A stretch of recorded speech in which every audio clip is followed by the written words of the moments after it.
Hello everybody, this is Carapace Games, and welcome back to Crossout 101. And today we'll be finishing the series that I kind of did not really finish properly, which was the frame under cap for frame placements for different size cabins, and I kind of forgot to do the heavy section. So we'll be doing some heavy cabin stuff now. And yeah, let's get right into it. And we're going to start out with a Docker, and as always, we're going to start with some normal frames to show off where the placement is, and explain how that placement affects stuff. So, with this cabin, you have a 4x4 and a 2 front in the front, like 2 piece in the front, and 2007 long, but all the outer sections are not connecting up, so you can only put it where it will actually be 2 blocks behind or in front, basically. Needs to be at least 2 or 2 on this side. It does have some tiny undercap space, well, like wheel hub space, but it's so small that you cannot really put anything. Like, it's absolutely tiny and you cannot actually do anything with it. Well, you might be able to get like a normal thing, but it's just so wheel hub and you cannot really undercap anything. This cabin is a really odd cabin because you pretty much always want to have it at the front, because this entire section cannot be used to armor stuff up. I mean, you, you only have a tiny little front section right there. There's 4 blocks. That's it. The rest is not armorable, really. Like, you can make an arch or something, but it's really hard. So this is a cabin for a rather odd playstyle, because you want to have the guns in the back and then drive away from people in general, or park up somewhere, well, a gun facing backwards, and it doesn't really give that many options in terms of undercapping stuff. Oop. So what I would probably be using is a pretty simple, pretty long setup, and actually, yeah, put it at the front actually. This gives you some undercap space and enough room in the back. Problem is you cannot really put any wheels there, so it'll be looking at 6 wheels coming from up here to up here, and then non-steering in the center. So, like this. You can get some probably heavy guns in the back, like Little Boy or something like a Phoenix. That will probably work. What? Like you bark up, fire, you kind of drive away. That's kind of how this idea works. You can, of course, alternatively, if you want to have an art variant, that will give no undercap space. However, I'll just place it right here, because this is the actual art fan style. The art fan basically comes with 4 wheels only, pretty much. But you got sideboard, doors. There you got fenders. I do have a sticking out frame right now, but that doesn't really matter.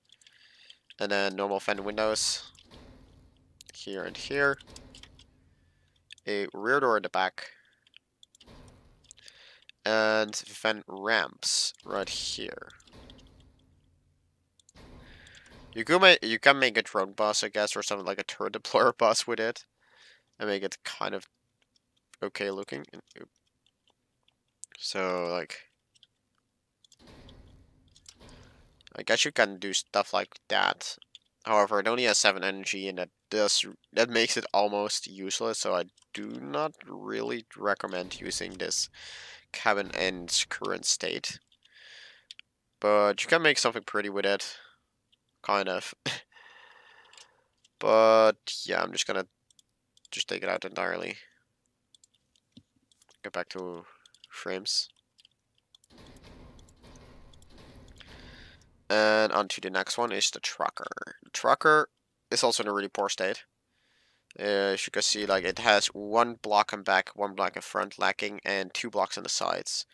It is 7 long and 8 wide, making it like I think the only cabin that's actually wider than its length. Maybe the WWT1. Wait, one check. That is 6 wide, 6 long. No, that's when it's just as wide as long. Yeah, it actually is the only cabin that actually is more wide than long.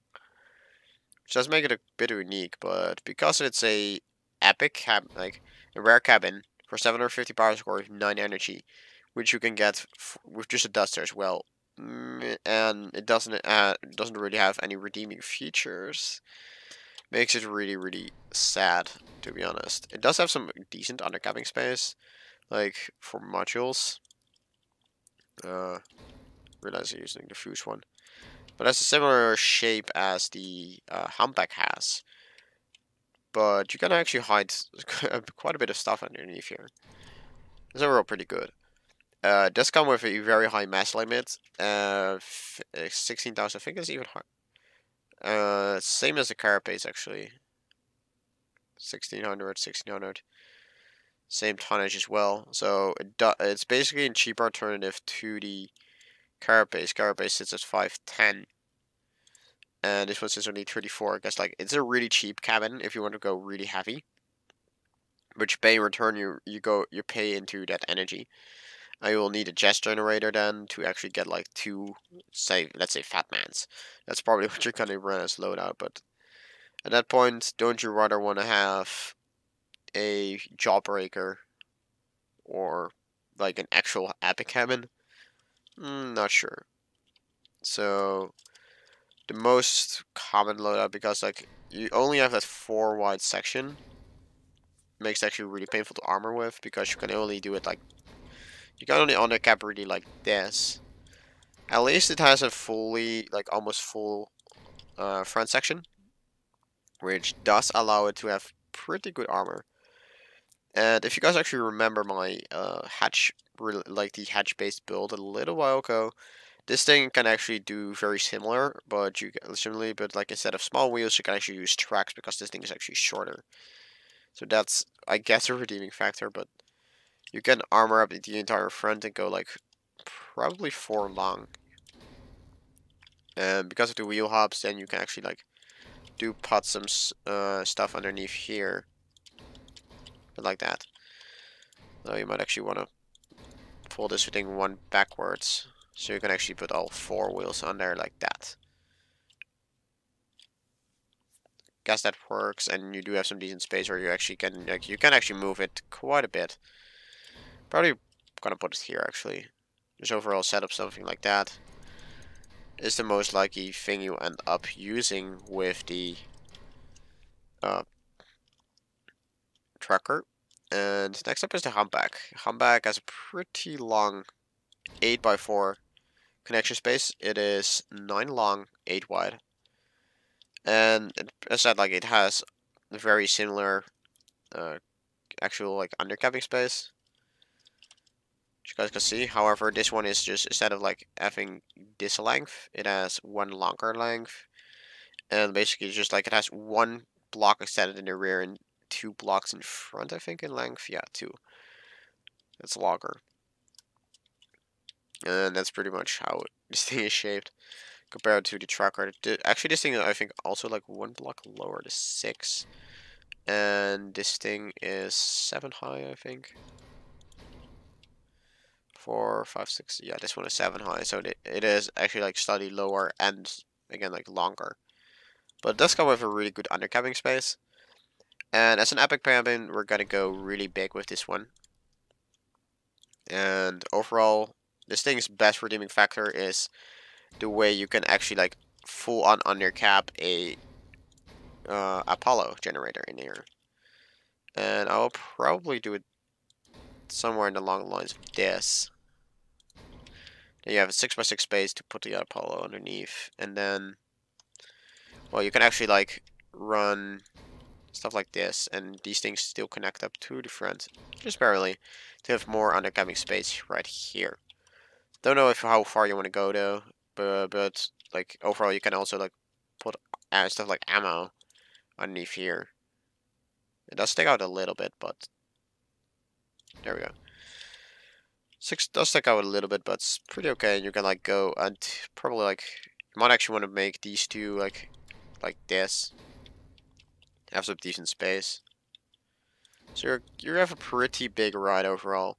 You can make it even larger if you want to, but this is overall the layout I most often end up using with the Hopback.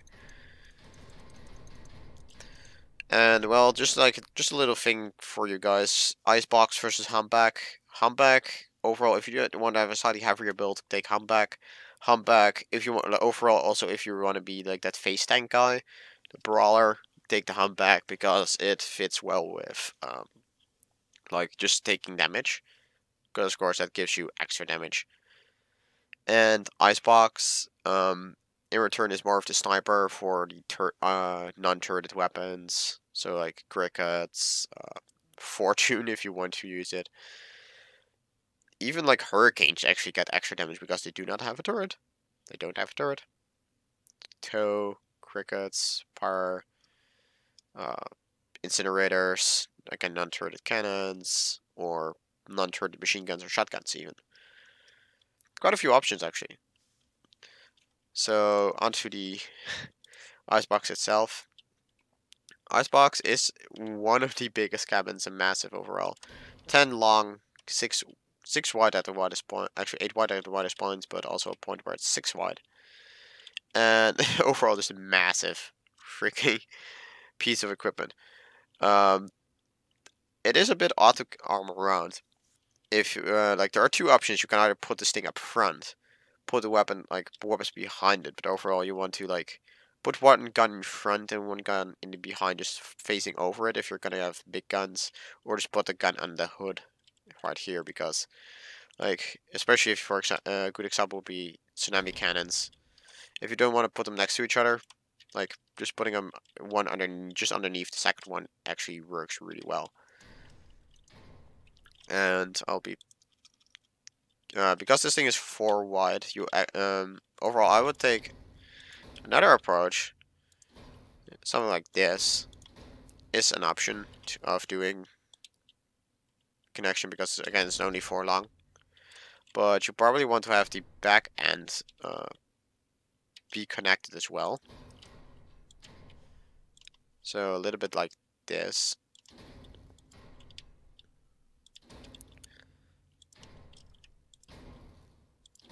We got some pretty big under cabin space, but seeing how massive this cabin is, you might sometimes like there are certain areas where you might want to put the Apollo simply behind the cabin because it's like less wide. It's actually made a little bit harder to actually undercap stuff with this thing. And you can actually do this layout, of course, but the frames are pretty damn exposed, and you do risk of getting stuff shut off. And well, I should take 6 wide then. Or actually, in this case, you can actually take 8 wides. Connect up. And does have an 8x6 space, so you can actually conceal both an Apollo and a fuel tank in here. That's actually pretty nuts. Lots of options right there for undercapping. And, well, do mind that this is a little bit of an oddly shaped cabin, as I said. So this part right here is 8 wide, but right here becomes 6 wides, but it does actually clip into the part right there a little bit. So you can actually like armor around it a little bit. And it's like a 7x7 area right here where you can actually place stuff, and above here as well. But and of course like on top of here. And this part is here as well. Is pretty interesting because was a bit of a lousy hitbox stuff right here actually, because you can actually, as you can see, Especially it's especially like obvious when you try to place rear doors on here. Pretty bad collision actually right here. Who knows, they might actually fix that and force you to actually do it like this, but until then you can actually have a pretty fully armored around Icebox, which overall pretty cool. And lastly, we have the Carapace cabin. The Carapace is absolutely massive in terms of sheer size overall, of course, but it's only 4x6, but then like 10 long. And it has a 9x6 service plate, only difference line is not connected. But this thing is just really, really easy. It's a tank cabin, and it should be functioned that way. Actually have to disconnect this stuff. Should be placing it like probably on the front and have some cabin like module space in the back. And just overall just use 2 tank tracks to armor this thing up. One on each side. That's the most like globally used variant. And then often something like a Colossus in the back. And then some explosive modules underneath. And that's pretty much the most thing about this thing. You don't really often use this thing outside tracks because this thing is just a really good cabin in combination with tracks because a heavy cabin really low profile. And a low profile goes well with the tracks because the tracks give you 2 out of 4 blocks on the side of protection. And with only very little effort, you can actually take this thing and protect it really, really well. And some of you guys did say like, hey, what happened with lags? Well, lags are actually like a movement part placement.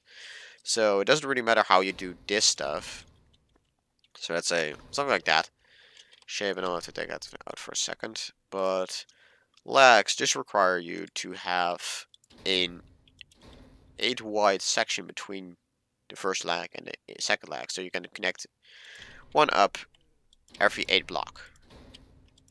So exactly on this connection point, we'll be facing another one and another one.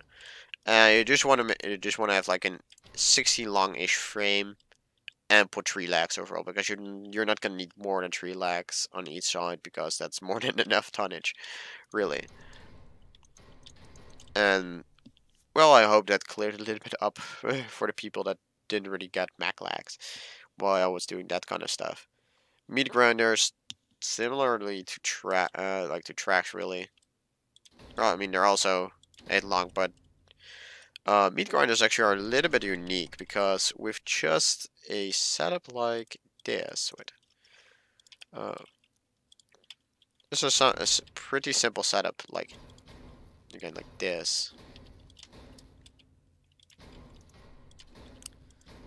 A bit of a triple-ish double H or something like that. You can connect up a lot of meat grinders.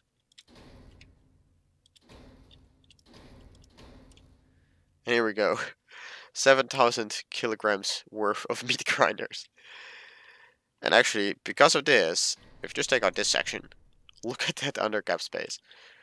That's something special about meat grinders, I would say, because now you can simply grab your Apollo, put it underneath here, best well protected spot overall, and because you actually have 3 blocks underneath there as space, and you can actually put things on the side here. You can also put the engine right there. You can put your chameleon on the other side, and some ammo. There's so much room inside there. You just want to stick like 3 from the back for normal modules, explosives like 4 to 5 from the back. And well, this is like again because like you only have this piece actually connecting up, and also like take consideration that the thing is now fully flatbed. It's full flatbed. You can do whatever you want with it. You can like mount your guns really easily. Actually, I'll need a cabin for that to have that. I mean, I guess there's an option to go really low profile and use a Carapace again.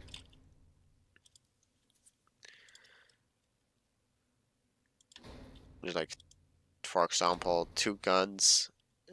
And overall, you're pretty low profile. Like, you can go lower with just tank tracks, of course, with the Carapace, but meat grinders are pretty high. It's especially obvious if you take something like an Icebox. It just goes like a tower mode. Absolute tower. This thing is already 7 high, and then becomes a total of 11 high with the meat grinders, and then you're just like, this thing is super high up, and sometimes you might die asymmetrical. It's a trigger. So, with those examples, I hope I cleared that stuff up a little bit more, because there's a little bit of more unique placements. Those were hardened tracks and armored track, small tracks actually. Guess I'll just show you guys those two as well. If it comes to hardened tracks, you have the same thing as with legs, same connection space. While small tracks have a connection space of 6. So if you want to have one frame exactly connecting up 2 of these, you have to use a 6 long piece instead of 8 long. And overall, you're going to be really spamming those two. Overall, the cars are the same way. The cars are the same way as the small tracks and hardened tracks and the armored track, but it's just like 4 long space you have to take care of. Sadly, the hardened track and small tracks only have 2 wide connection points together with all wheels and hovers. And Maclax, only the meat grinders and armor tracks have more space. Armor track coming in at 8 blocks from the center, so 4 to the left, 4 to the right. Meat grinders coming at 14 out of 16 of the side. Again, that's the real power of meat grinders, because they're so convenient to build around with, just because they're just like that. And that's kind of what makes them special, really. But oh well, hope that helps some of you people to like get some just overall like frame placement done. And just overall, just like when you look at a cabin, think that if you place one frame like that, especially on longer cabins, if you do not have to fully connect up. I mean, like this frame right here, if it gets shot off, it would have no effect, because as long as you still have like, if you would have 3 frames like this, if this thing got shot off, it has no effect. It only has effect to potentially a wheel that would be connected to only that. Like so. That's the only effect it would have. So you do not really have to fully get all the connection points. This would actually be enough. Just this. And that's where just all the undercapping space comes from. So try to be inventive sometimes. That also helps. Toy around, see what you can do. And well, just try to fit stuff in. Overall, like, knowing what shapes of armor work and how large your modules are, etc., those are really important skills in building. Because just knowing how much space you have to free up when you start building is really handy to know overall. But with that, I hope you guys all enjoyed watching, and I'll catch you guys all later. Bye, guys!